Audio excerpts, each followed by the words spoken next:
The reason people change is because of pain. My relationship with pain runs deep, and it's complicated. On the one hand, I love pain. I love trying to push the outer edges of the envelope of what the pain experience is in a physical sense. And it's also been my greatest teacher in terms of things that I've accomplished, but also my errant ways as well. Pain is truly the only thing that's ever gotten me to change. So it's been my growth accelerator as well as my reminder of when I've gone astray. Okay, so there's a difference between pain and suffering. There's a difference between there. We're all suffering.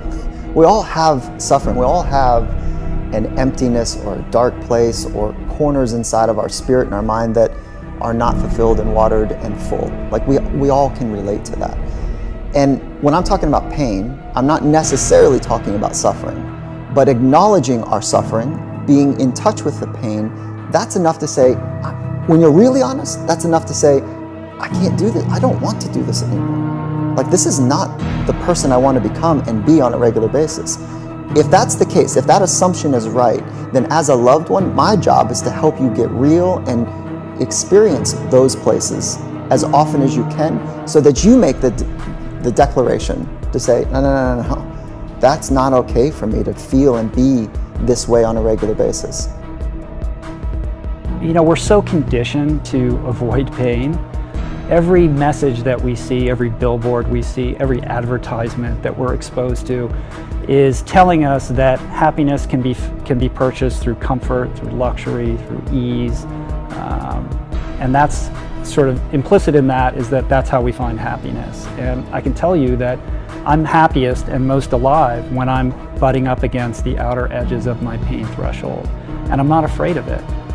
And so when I start to feel that sensation, rather than shirk away from it, I realize that's an opportunity to experience a heightened sense of myself and my environment, to really be in a position where everything else falls away and it's just you and your ability to take one step forward.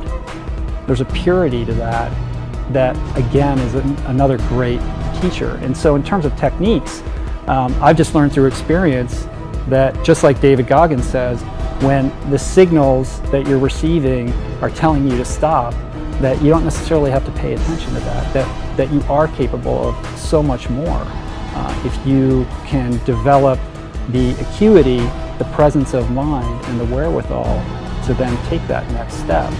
And when you're on the other side of it, to realize you're still okay and you can take another step, and your horizon extends, and you realize that there's a whole world of potential and possibility available to you that you weren't previously aware of.